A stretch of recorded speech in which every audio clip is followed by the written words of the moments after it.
Everything now goes back tomorrow as normal, starting, of course, with the school's resumptions as well. So tonight, the government and stakeholders in the public transport sector have suspended the Matatu strike for 1 week, pending further talks over the fuel pricing model. The breakthrough followed hours of closed-door negotiations that stretched into Monday night, offering relief to millions of Kenyans affected by the disruption in transport services. Apollo Kamau starts us off.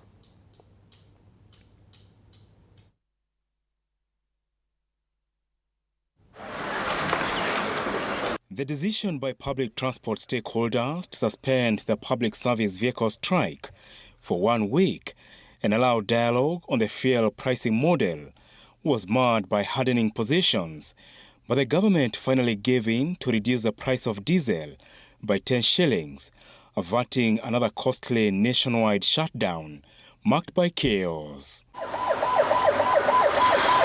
The move comes amid continued pressure from stakeholders who are demanding a reduction of up to 46 shillings per litre. That there was need for negotiations between the government and the stakeholders at a high level, and that those negotiations must be undertaken within the next 1 week. That in the interceding period between now and Tuesday, 26th May of 2026, that the strike that is ongoing is suspended for a period of 1 week. Indeed, we have got the white smoke. We have had very, very candid deliberations. With all due respect. It took the intervention of President William Ruto and his deputy Kithure Kindiki through virtual calls after the government's initial proposal to reduce diesel prices by 2 shillings was rejected. With all due respect, and the respect that we have been given today here, that the strike has been suspended. We want to urge our members, wherever they are, to go back to work. We've come up with something whereby next week, I think there'll be something coming up. As much as we would have been happy to say that we got the 46 shillings that we were seeking, we are also glad that at least negotiations have started in earnest.